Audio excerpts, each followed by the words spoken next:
قرآن مجید فرقان حمید میں اللہ تبارک و تعالی نے فرمایا ہے اپنے بندوں کو اپنی عبادت کی طرف توجہ دلائی، اپنے بندوں کے دلوں میں عبادت کا شوق، ذوق اور نظریہ پیدا فرمایا۔ فرمایا یا ایھا الناس اعبدوا ربکم الذی خلقکم، اے ایمان والو، اے لوگو، اپنے اس رب کی عبادت کرو جس نے تمہیں پیدا کیا، والذین من قبلکم، اور ان لوگوں کو بھی پیدا کیا ہے جو تم سے پہلے تھے۔ تمہیں عبادت کا نفع یہ ملے گا لعلکم تتقون، کہ تم پرہیزگار ہو جاؤ گے۔ عبادت اس لیے کرو کہ اللہ نے تمہیں پیدا کیا ہے، اور اس لیے کہ تم سے پہلے لوگوں کو بھی اللہ نے پیدا کیا ہے۔ اور پھر ارشاد فرمایا کہ الذی جعل لکم الارض فراشا، وہی رب ہے جس نے تمہارے لیے زمین کو فرش بنایا ہے، والسماء بنا، اور آسمان کو چھت بنایا، وانزل من السماء ماء فاخرج به من الثمرات رزقا لکم، زمین کو فرش بنایا، آسمان کو چھت بنایا، پھر آسمان سے پانی برسایا جس کے ذریعے پھل نکالے، اور وہ بھی کسی اور کے لیے نہیں، رزقا لکم، تمہارے رزق کے لیے، وہ بھی تمہارے رزق کے لیے۔ یہ ساری نعمتیں تمہیں دی ہیں، اب فلا تجعلوا للہ اندادا، اب تم اللہ کے ساتھ کسی کو شریک نہ بناؤ، وانتم تعلمون، اور تم جانتے بھی ہو، تمہیں خبر بھی، تمہیں پتہ ہے کہ عبادت اللہ کی کرنی چاہیے، تمہیں پتہ ہے کہ نماز پڑھنی چاہیے، تم جانتے ہو کہ نوافل ادا کرنے چاہیے، تمہیں پتہ ہے کہ سجدے آنکھیں بند کر کے، جھوٹ کی زندگی جی کے، اپنے ساتھ بددیانتی کر کے، دھوکہ دے کے، اپنے آپ کو دائیں بائیں، اپنے آپ کو کہیں مصروف رکھ کے کچھ وقت ضائع تو کر لیتے ہو، پر تمہیں پتہ تو ہے نا کہ عبادت اللہ کی کرنی، تمہیں اس کی خبر ہے۔ فرمایا اس رب کی، دیکھیں نا، انسان پر اگر کوئی شخص نیکی کر دیتا ہے، احسان کر دیتا ہے، تو انسان اس کے سامنے پھر گردن نہیں اٹھا سکتا، یار یہ میرے مشکل وقت کا دوست ہے، اس نے میرے ساتھ نیکی کی، کبھی بھی گردن نہیں اٹھائے گا، جھکا کے رکھے گا۔ تو اگر عام کوئی نیکی کر دے تو اس کے سامنے انسان کبھی گردن نہیں اٹھاتا، تو جو رب ساری نعمتیں عطا فرمائے، جو کہے کہ تیری تخلیق میں نے کی، تجھ سے پہلوں کو بھی پیدا میں نے کیا، تیرے لیے زمین کا بچھونا بھی میں نے بچھایا، آسمان کی چھت بھی میں نے لگائی، تیرے لیے زمین سے ساری اناج کو، پھل کو، کھیتیوں کو نکالا بھی تیرے لیے، اب تو اس طرح کر کہ تو میری عبادت کر، تو میری بارگاہ میں جھک جا۔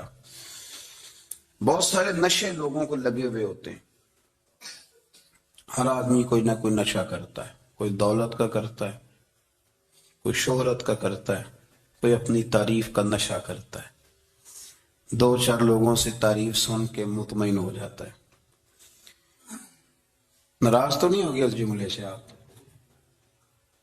کرتے ہیں لوگ دولت کا نشہ بھی، یہ جب نقصان ہوتا ہے تو بندے بیمار نہیں ہو جاتے، پیسے ڈوب جاتے ہیں تو لوگ بیمار نہیں ہو جاتے، تو اس کا مطلب یہ ہوتا ہے کہ نشہ ٹوٹ گیا ہے۔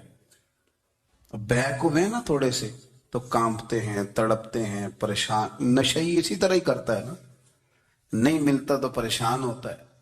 یہ سارے نشے ہیں، مختلف قسم کا نشہ۔ اب مانتے نہیں اس بات کو، تسلیم نہیں کرتے، کیونکہ تسلیم کرنا بڑا مشکل کام ہے، اس کے لیے تو بڑی ساری چیزیں جو ہے وہ دبوچ کے اور بڑی سارے رستے پھلانگ کے آنا پڑتا ہے، تو بڑا مشکل ہے ماننا، ورنہ کرتے ہیں ہم، ہمارا مزاج ہے۔ یہ گھومنے پھرنے کا، دنیا دیکھنے کا بھی ایک نشہ ہے، یہ بہت ساری باتیں کرنے کا بھی ایک نشہ ہے، گپ شپ کا بھی ایک نشہ ہے، دو چار لوگوں کی جب تک پگڑیاں نہ کھول لیں، بعض لوگوں کو نیند نہیں آتی. یہ غیبت کا، چغلی کا، بددیانتی کا یہ بھی ایک نشہ ہے. اس پر ملا رومی رحمت اللہ نے بڑا کلام لکھا ہے. وہ کہتے ہیں مانگ کے کھانے کا بھی نشہ ہے، مانگ کے کھانے کا بھی نشہ ہے. وہ کہتے ہیں کہ ایک بھیک مانگنے والی خاتون تھی، تو بادشاہ کے پاس بھیک مانگنے آئی، تو بادشاہ کو پسند آ کہ اس نے شادی کر لی. اب اس کو عادت تھی بھیک مانگ کے کھانے کی، تو وہ کنیزوں سے کہا کرتی تھی کہ فٹافٹ نہ روٹی لے کے آیا کرو، میں 2-3 دفعہ مانگوں تو پھر لایا کرو. چونکہ ایک نشہ ہے نا، تو میں مانگوں 2-4 دفعہ تو پھر. تو انسان بہت سارے نشے کرتا ہے، یہ مانتا نہیں. یہ موبائل، یہ فیس بک، یہ سارے نشے ہی ہیں. اپنی فوٹو لگا لینا، سارا دن اسی کو دیکھتے رہنا. اور بڑے بڑے سیانے بندے جو وزادار ہیں، بڑے وزادار لوگ ہیں، لیکن وہ بھی سنجیدگی کے قائل نہیں، اس طرح کے نشوں کا شکار ہے. یہ سارے نشے ہیں جو ہم نے پال لیے. ہمارے صوفیاء، ہمارے بزرگ فرماتے ہیں کہ تم اس طرح کرو، اگر سارے نشوں سے بچنا چاہتے ہو تو سجدے کا نشہ شروع کرو، سجدے کا نشہ شروع کرو. یہ نا اقبال کہتے ہیں عطار ہو، رومی ہو، رازی. آپ بات کو سمجھیں، عطار ہو، رومی ہو، رازی ہو، غزالی ہو، کچھ ہاتھ نہیں آتا بے آہ سحر گاہی. کہتے بہت بڑا صوفی ہو جیسے فرید الدین عطار تھے، بہت بڑا تصوف کا امام ہو جیسے امام غزالی تھے، بہت بڑا تفسیر کا استاد ہو جیسے امام رازی ہو. عطار ہو، رومی ہو، رازی ہو، غزالی ہو، پر کچھ ہاتھ نہیں آتا بے آہ سحر گاہی. اگر سویرے اٹھ کے روتا نہیں نا اللہ کی بارگاہ، اگر تہجد نہیں نہ پڑھتا، تو کچھ ہاتھ نہیں آتا بے آہ سحر گاہی. پھر اس کو کوئی چیز نصیب. میری بات کی سمجھ آ رہی ہے آپ حضرات؟ جب تک آپ سویرے نہیں اٹھتے، آپ اللہ اللہ نہیں کرتے، آپ کو نوافل کا چسکا نہیں، عبادت کا مزہ نہیں. فرمایا میری عبادت کرو، یہ شوق پیدا کرو، میں نے تمہیں پیدا کیا. ہم لوگوں کے نشے مختلف نشے، بڑا عجیب رنگ ہے. محفل کی صدارت کرنے والے بڑے پیر صاحب، بڑے القابات، بیچ میں سے بندہ تلاش کرنے سے بھی نہیں ملتا، اتنے بڑے لقب ہیں اس کے. لیکن وہ سج سنور کے 2.5 گھنٹے بیٹھا رہا محفل میں، اور نماز کا وقت آیا تو اس نے مختصر سی پڑھی، وہ نکل گیا. میں ہلکے سے سجدے کیے. او اتنا بڑا عشق رسول، نعت کا، او ہو کیا بات ہے. اور عشق رسول کا بہت بڑا پیغامبر، بہت بڑا مبلغ، اور بیچارہ سمجھ ہی نہیں سکا کہ اللہ کے رسول نے فرمایا تو نماز پڑھ میری آنکھیں ٹھنڈی ہو جائیں گی. تو یہ نشے کے عادی تو ہیں پر حقیقت کے قائل نہیں ہیں.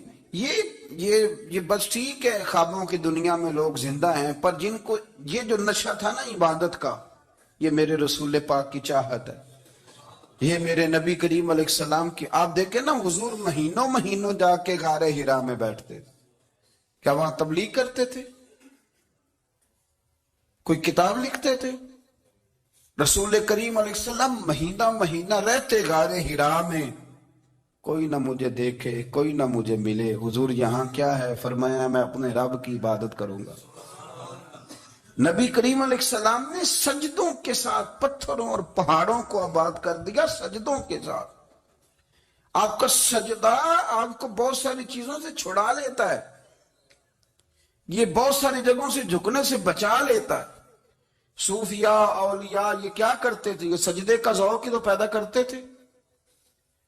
سجدے کا ذوق. شاہ عبد العزیز دباغ رحمت اللہ تعالی علیہ اپنے مریدوں سے فرمایا کرتے تھے کہ اگر تم پکے نمازی بن جاؤ نا، تہجد گزار ہو جاؤ، تو میرے پاس آنا جانا چھوڑ دینا.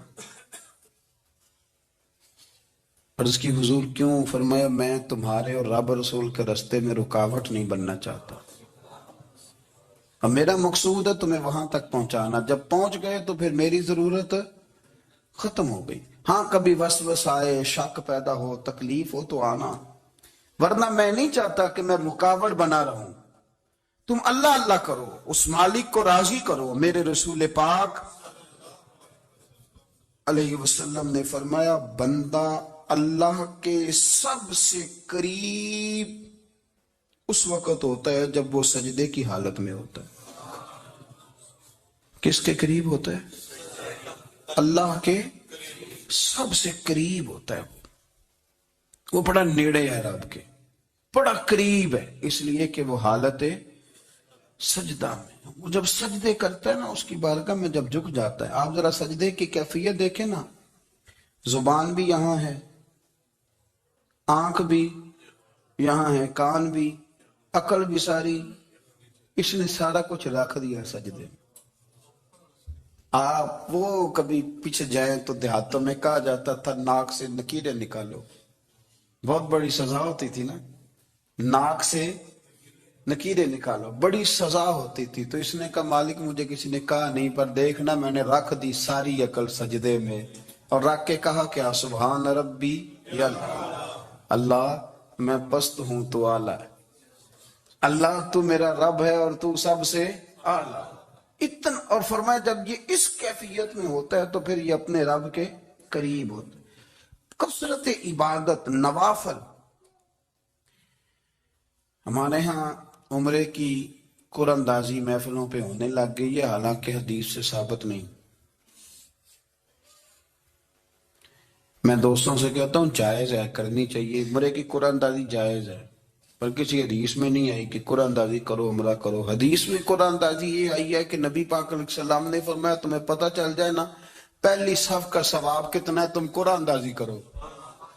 عمرے کی قرآن اندازی کا تو پوسٹر چھپتا ہے، تو یہ والی قرآن اندازی کب ہونی ہے؟ ہونی چاہیے کہ نہیں؟ حضور نے فرمایا تمہیں پتہ چلے کہ اس کا ثواب کتنا تو تم قرآن اندازی کرو، تم قرآن ڈالو۔ جب آپ نماز پڑھ رہے ہوتے ہیں، جب آپ کا مصلی آباد ہوتا ہے، صلاح الدین ایوبی ایک بزرگ سے ملاقات ہو گئی، بیت المقدس پر قبضہ تھا عیسائیوں کا، تو صلاح الدین بڑے پریشان تھے۔ بابا جی کہنے لگے پتر کیا ہوا؟ کہنے لگے حضور پتہ چلا ہے دشمن کے 2 بحری بیڑے اسلحہ لے کے آ رہے ہیں، مسلمان پہلے ہی کمزور ہیں، اور اب اگر 2 بحری بیڑے اور آ گئے تو حضور مسئلہ بن جائے گا۔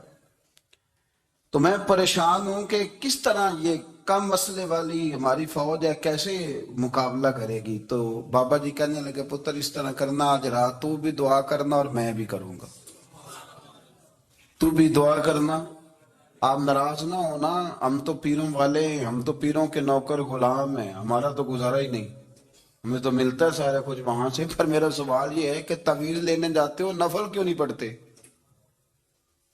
رات اللہ اللہ کیوں نہیں کرتے؟ یہ بھی تو ہمارے بزرگوں کا ہی طریقہ ہے، انہوں نے تو ہمیں سکھایا ہے۔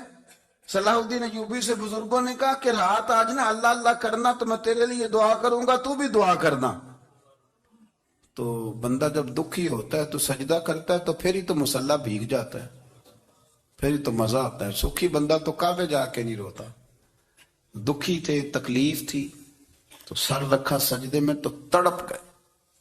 اور وہ بابا جی کہتے ہیں میں مسجد آیا تو صلاح الدین چیخے مار کے رو رہا تھا اور کہہ رہا تھا مالک میں کوئی اپنی شان کے لیے تو نہیں نہ لڑ رہا، اللہ کو میں کوئی قبضوں کے لیے تو نہیں لڑ رہا، مالک تیرے لیے لڑ رہا ہوں، مجھے بے آبرو نہ کرنا، میری مدد فرمانا۔ کہتے ہیں میں آیا تھا کہ مسجد میں دعا کروں گا، پر صلاح الدین ایوبی کو روتے دیکھا تو میں لوٹ گیا۔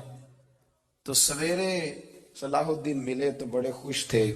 میں نے کہا پتر کیا ہوا؟ کہنے لگے حضور وہ بحری بیڑے 2 آ رہے تھے نا اسلحہ لے کے، دونوں ڈوب گئے پانی میں ڈوب گئے۔ تو بابا جی کہنے لگے صلاح الدین وہ پانی میں نہیں ڈوبے، وہ تیرے آنسوؤں میں ڈوب گئے، وہ غرق ہو گئے، وہ جو تو نے مصلی بات کیا تو وہ تیرے آنسوؤں میں ڈوب گئے، وہ غرق ہو گئے، وہ تباہ، اتنے قیمتی تھے تیرے آنسو کے بہا لے گئے دشمن کے بحری بیڑوں کو۔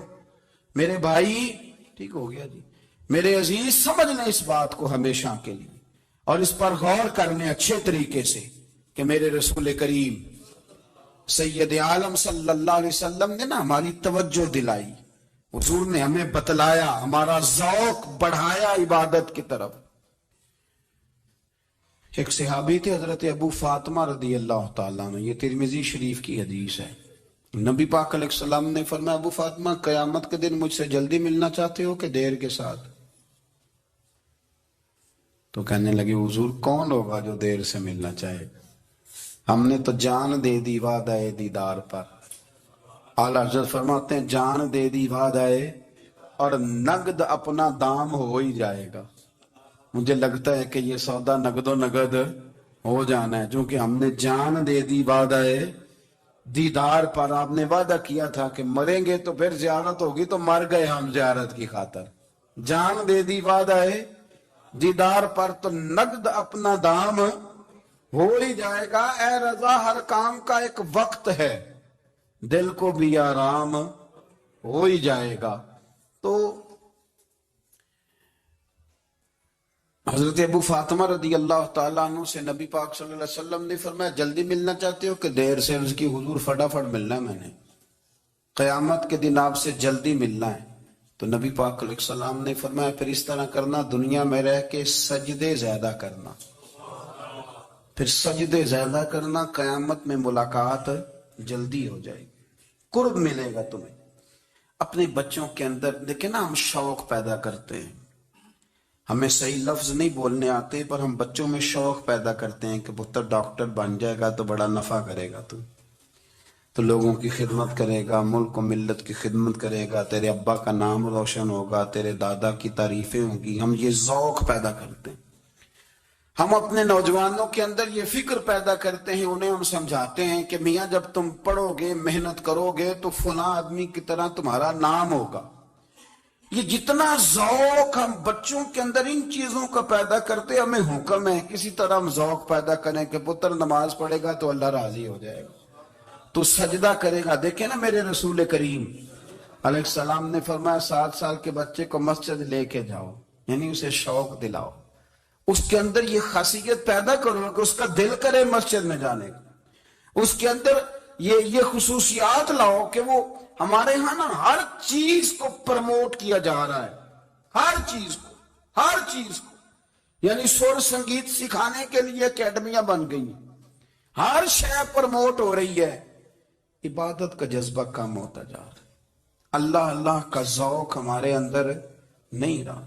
اور اتنا مشکل ہم نے اپنے لیے بنا لیا ہے کہ وہ بندہ جو بڑی زبردست مذہبی گفتگو کر رہا تھا اور تگڑی بات کر رہا تھا، کیا بات ہے، لیکن نماز کے بارے میں کمزوری دکھا جاتا ہے، نوافل کے بارے میں وہ چپکے سے نکل جاتا ہے۔ امام احمد بن حنبل رحمۃ اللہ تعالی علیہ، مسند امام احمد بن حنبل 14 جلدوں میں ہے مارکیٹ میں، اور مجھے تو خیر پسند ہی پڑی ہے، میں نے کئی دفعہ پڑھی ہے۔ اور کیا بات ہے امام احمد بن حنبل کی، کیسے تگڑے قسم کے محدث تھے، اور اللہ نے کتنا انہیں اعزاز عطا فرمایا ہوا تھا۔ یہ کوڑے بھی کھاتے تھے دین کی خاطر، سارا کرتا لہو سے بھر بھی جایا کرتا تھا، بڑا اعزاز والا شخص تھے، بڑے اعزاز والے۔ حدیثیں جمع کرنا، حدیثیں لکھنا، حدیث پڑھانا، سارا دن رہتے تھے۔ کہہ سکتے تھے کہ میں کر تو رہا ہوں کام، اور حدیث بھی موجود ہے کہ عالم عابد سے افضل ہوتا ہے، پر اس کے باوجود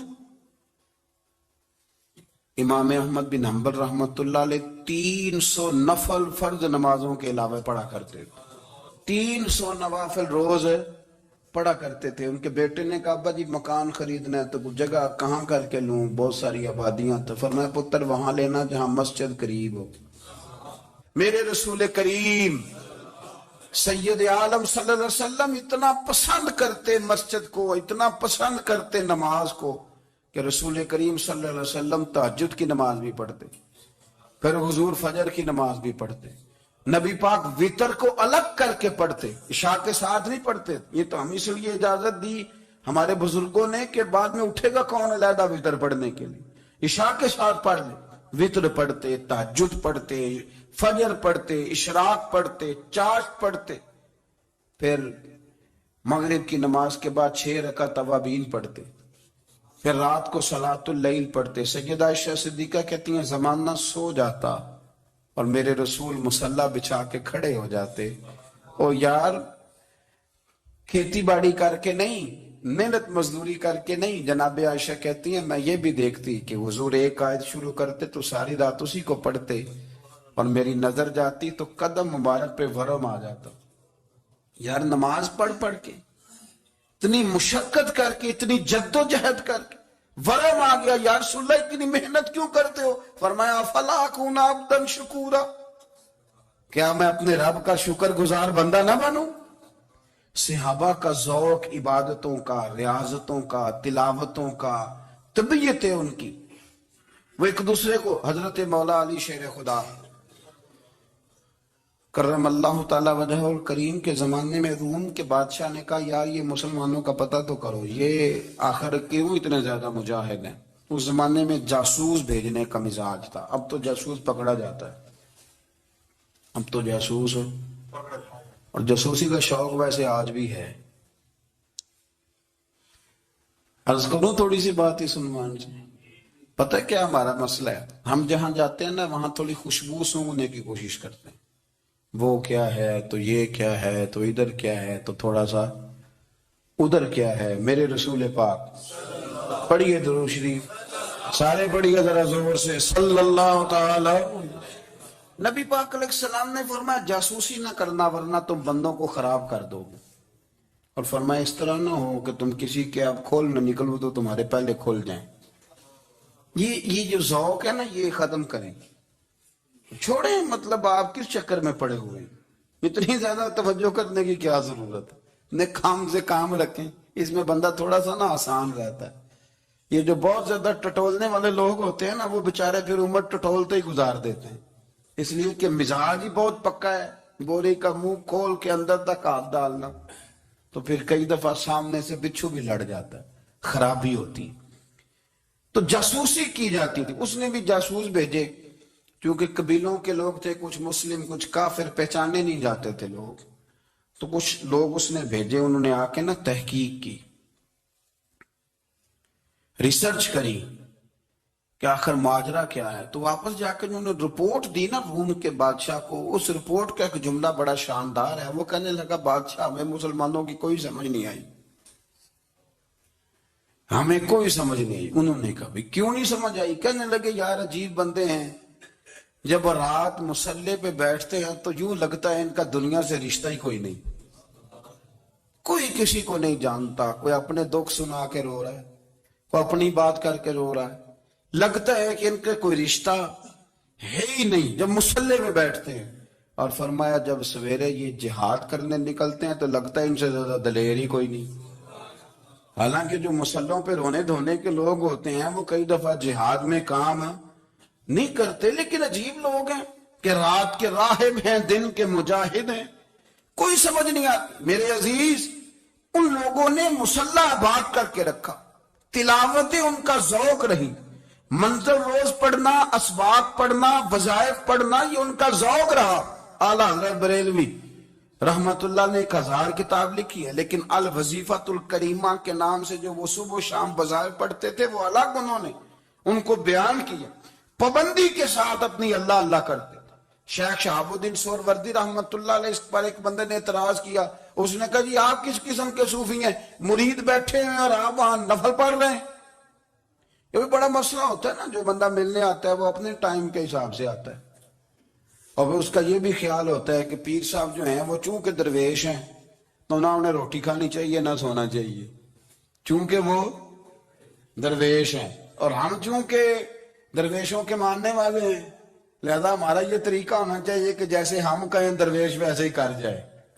حالانکہ جس کو آپ درویش کہیں گے آپ اس کی مانیں گے، آپ منوائیں گے نہیں، تمہارا مزاج ہوتا ہے. شیخ شہاب الدین پر لوگوں نے اعتراض کی، حضور لوگ ملنے آئے ہیں، زیارت کرنے آئے ہیں، یہ بندے دعا کرانے آئے ہیں، اللہ اللہ کرانے آئے اور آپ نفل پڑھ رہے ہیں. کیا جملہ ہے، کیا حسن ہے، کیا خوبصورتی ہے. فرمانے لگے رب رسول سے مانگنے کے لیے مصلی بچھایا ہے، اگر وہاں سے مانگوں گا نہیں تو تمہیں دوں گا کیا؟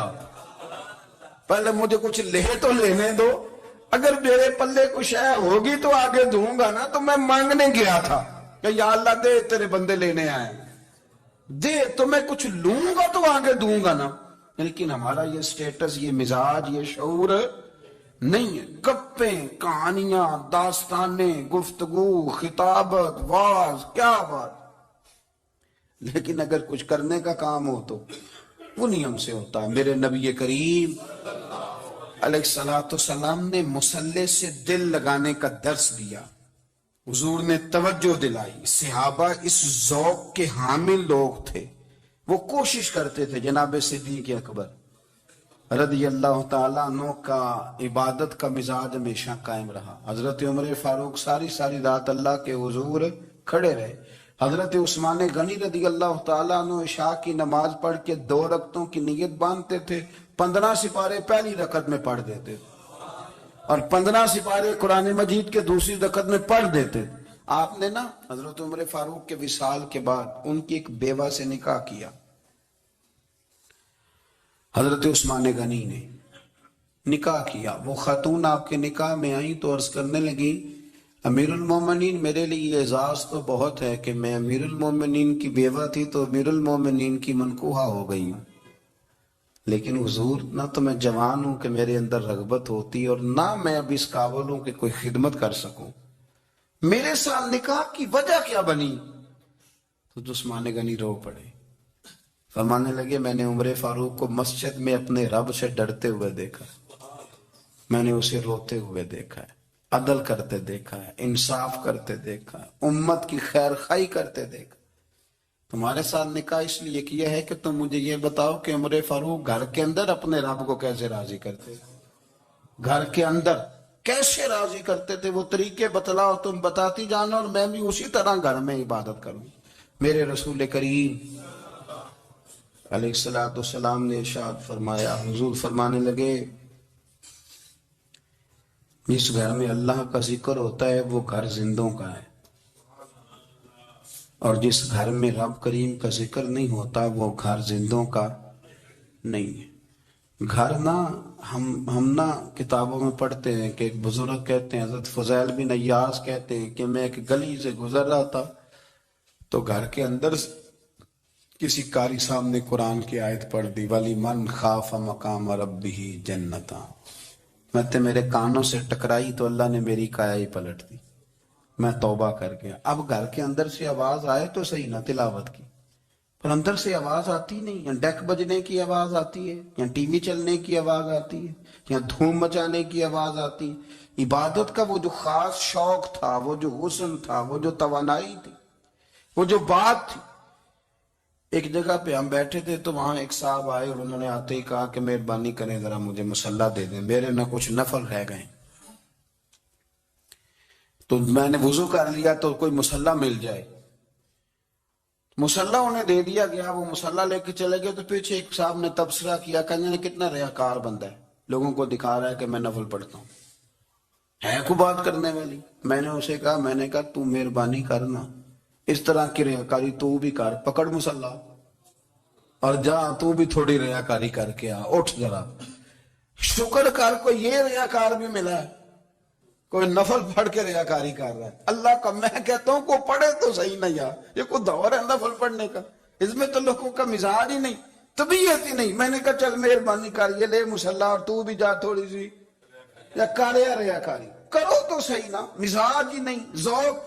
جمعے کی نماز پڑھ کے یوں دنیا بھاگتی ہے، اوہو پتہ نہیں کون سی پیچھے آگ تھی جو بجھائی جائے گی. اور آج تک لوگ مسئلہ پوچھ رہے ہیں کہ جمعے کی بعد والی سنتیں کتنی ہوتی ہیں. میں نے کہا کتنے سال ہو گئے جمعہ پڑھتے، کتنے سال ہو گئے، ابھی تک سنتوں کا نہیں پتا، ابھی تک نہیں علم کے پہلے کتنی رکھتے ہیں اور بعد میں کتنی رکھتے ہیں. فجر کی سنتیں کب پڑھنی چاہیے، سنو فجر کی سنتوں کے بارے میں. میرے رسول کریم سید عالم صلی اللہ تعالی علیہ وسلم سے ایک صحابی نے پوچھا تھا، حضور میری فجر کی سنتیں رہ گئیں یا رہ جاتی ہیں تو حکم کیا ہے؟ کیا انداز ہے حضور کا. بخاری مسلم کے لفظ سنو. حضور سید عالم صلی اللہ علیہ وسلم فرمانے لگے، اس نے کیا پوچھا تھا، حضور جواب کیا دیتے؟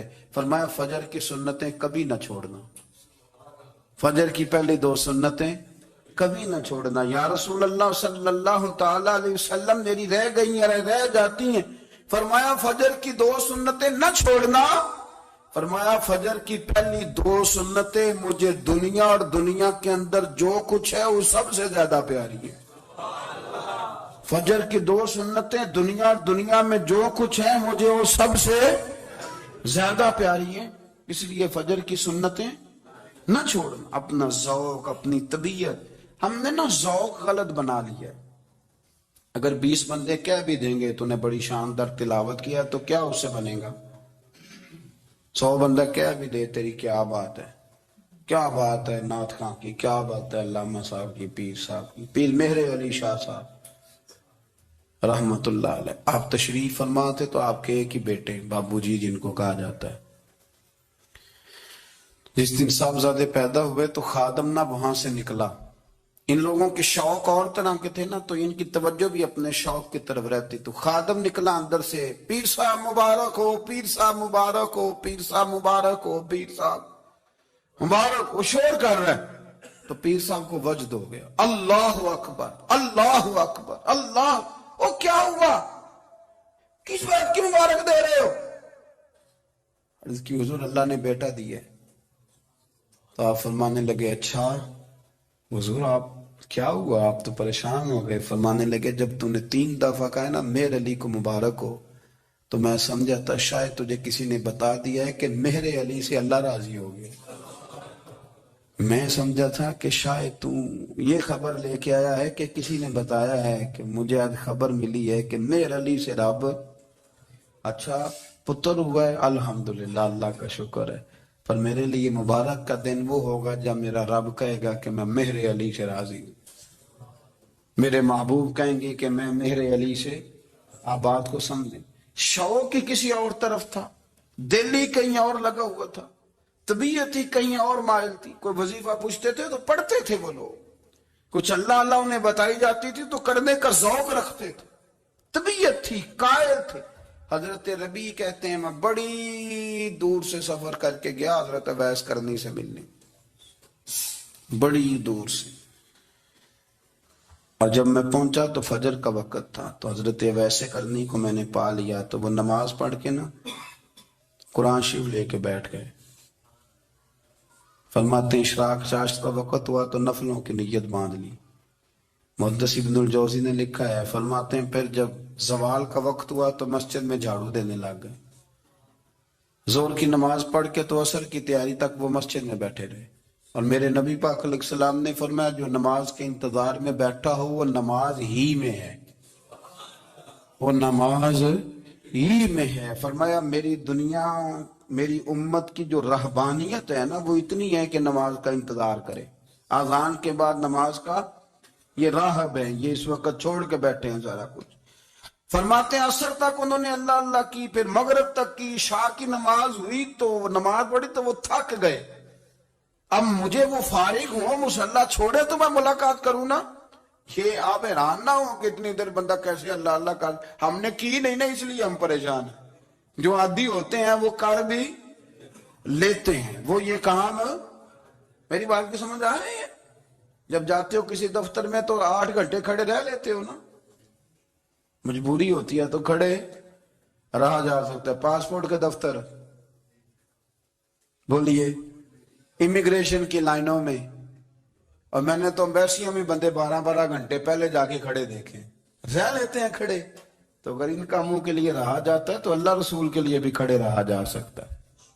تو فرمانے لگے کہ جب عشاء کی نماز کے بعد آخر انسان تھے، تھک گئے، نیند کا غلبہ ہوا تو تھوڑی ایسے آنکھ بند ہوئی تو کھلی تو رونے لگے. حضرت ویسے کر لی، رو کے کہنے لگے مالک مجھے غافل تو نہ کر، ابھی میں نے کیا بھی کچھ نہیں، دن ختم ہو گیا، کوئی نفل نہیں، کوئی اللہ اللہ نہیں، اللہ مجھے غافل نہ کر، میری مدد فرما. فرماتے ہیں جب وہ روئے تو میرے ساتھ جو شخص تھا میں نے کہا اٹھو چلیں. کہنے لگا حضور ملنا نہیں. فرمایا جو میں لینے آیا تھا وہ مجھے مل گیا، جو میں ان سے سیکھنے آیا تھا وہ مجھے نصیب ہو گیا، اب اور میں نے کیا لینا، ختم ہو گئی بات، اٹھو چلیں. اللہ کے بندوں نے حضرت ربیہ بن کعب اسلمی رضی اللہ تعالیٰ عنہ فرماتے ہیں، کہتے ہیں جب بنو قریظہ اور بنو نذیر یہودیوں کے ساتھ حضور علیہ السلام نے جنگ کا اعلان فرمایا تو وہ دشمن ہو گئے. ہمیں خطرہ تھا کہ وہ رات کو کہیں محبوب کو تکلیف نہ دیں. تو کچھ لوگ نا تلواریں لے کے نبی پاک کے دروازے پہ پہرے داری کرتے تھے. گن مین رکھنا حرام نہیں، اگر کسی کو واقعی خطرہ ہو تو اس کے لیے سنت بھی ہے. حضرت علی المرتضیٰ تلوار لے کے حضور کے گھر کا پہرا دیتے تھے. حضرت ربیعہ بن کعب اسلمی رضی اللہ تعالیٰ عنہ فرماتے ہیں کہ رات میری ڈیوٹی تھی کہ میں حضور کے گھر کا پہرا دوں گا، تو فرماتے ہیں میں باہر سن رہا تھا، ساری رات ہی میرے نبی پاک نے اللہ کی تسبیح پڑھی. ساری رات، کبھی تسبیح، کبھی تحلیل، کبھی تحمید، کبھی تکبیر، ساری رات. فرماتے ہیں ساری رات حضور پڑھتے رہے اور ساری رات ہی میں سنتا رہا. مجھے اونگ آ گئی، میری آنکھ لگ گئی، حضور ابھی پڑھ رہے تھے، میں تھک کے سو گیا. اور فرماتے ہیں جب میری آنکھ دوبارہ سے کھلی تو میرے کانوں میں پھر کوئی چیز گونجی، تو میں نے کان لگایا تو میرے حبیب ابھی بھی اللہ کو یاد کر رہے. ساری رات حضور رب کی عبادت کرتے. اسی لیے تو کہا یا ایھا المزمل قم اللیل الا قلیلا. حبیب ساری رات تو نہ جاگا کر، تھوڑا آرام بھی کر لیا کر. میرے بھائی، اپنا مصلی، اپنی عبادات، اپنے وظائف، اللہ اللہ جو آپ نے کسی سے سیکھی ہے اس کو کبھی کمزور نہ ہونے دیں. شجرہ شریف جو کسی بزرگ سے آپ لے لیتے ہیں تو کیا رسم ہے کوئی؟ اس پہ کچھ لکھا ہوتا ہے، وہ پڑھنے کے لیے